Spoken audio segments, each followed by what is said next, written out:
एक Russian tanker है, नाम है एनाटोली कोलोकिन। टैंकर रह रहकर अपना AIS ट्रैकिंग सिस्टम ऑफ कर देता है,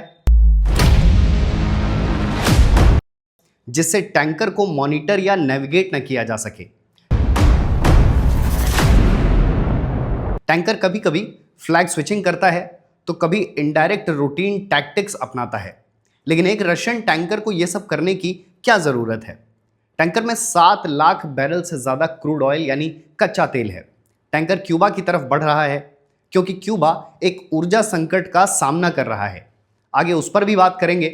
रशिया का कहना है कि वो क्यूबा को मानवता के नाते कच्चा तेल भेज रहा है। पूरी दुनिया की इस पर नजर है। सबसे मजबूत नजर है उस देश की जिसने क्यूबा के एनर्जी क्राइसिस की स्क्रिप्ट लिखी। वो देश जो हर हाल में रशियन वेसल को इंटरसेप्ट करना चाहता है, वो देश है यूनाइटेड स्टेट्स ऑफ अमेरिका। रूस और अमेरिका के बीच जारी डिप्लोमेटिक कोल्ड वॉर के बीच में है क्यूबा। कैरेबियन सी में मौजूद क्यूबा फिलहाल एक अखाड़े जैसा है, जहां अमेरिका और रूस नाम के दो पहलवान किसी भी पल अपनी ताकत की आजमाइश कर सकते हैं। अभी के लिए ऐसा कहा जा सकता है कि एक रशियन टैंकर तय करेगा कि आने वाले समय में वॉशिंगटन और मॉस्को के बीच क्या होगा। लेकिन पहले बात उस आपदा की, उस एनर्जी क्राइसिस की जिसने क्यूबा को अंधेरे में झोंक दिया है। क्यूबा की आबादी 1 करोड़ से थोड़ी ज्यादा है। स्पेनिश बोलने वाला ऐसा देश जो अपनी सुंदरता और पर्यटन के लिए प्रसिद्ध है। फिलहाल इस सुंदरता पर ग्रहण जैसे हालात हैं। बड़े बड़े शहरों में 10 से 18 घंटे तक के पावर कट हो रहे हैं, यानी बिजली नहीं आ रही है। लोगों के सामने सिर्फ अंधेरा है। शहरों में बिजली नहीं होने का मतलब सब कुछ ठप हो जाना। पेट्रोल और डीजल नहीं है। पब्लिक ट्रांसपोर्ट लगभग बंद हो चुका है। स्कूल, कॉलेज और दफ्तर अस्थायी रूप से बंद किए जा चुके हैं।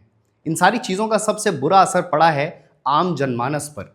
लोग कहीं आ जा नहीं सकते हैं, उनके सारे काम रुके हुए हैं।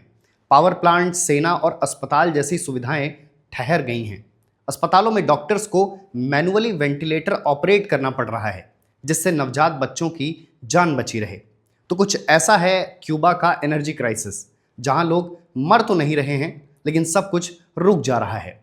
उनके सामने इकलौती उम्मीद है रूस का टैंकर, लेकिन वो भी क्यूबा का अंतिम समाधान नहीं हो सकता।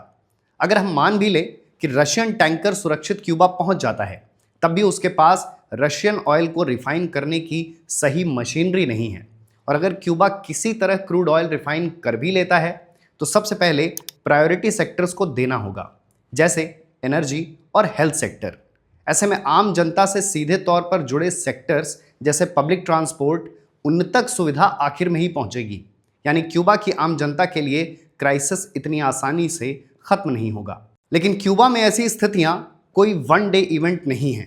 कुछ बड़ी वजहें थीं जिनके बाद क्यूबा की ऐसी हालत हुई है।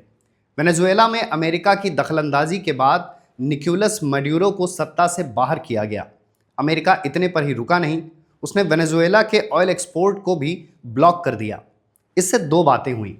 वेनेजुएला के सामने मुश्किल थी ही, क्यूबा भी हाशिए पर आ गया, क्योंकि क्यूबा क्रूड ऑयल के लिए वेनेजुएला पर ही निर्भर था।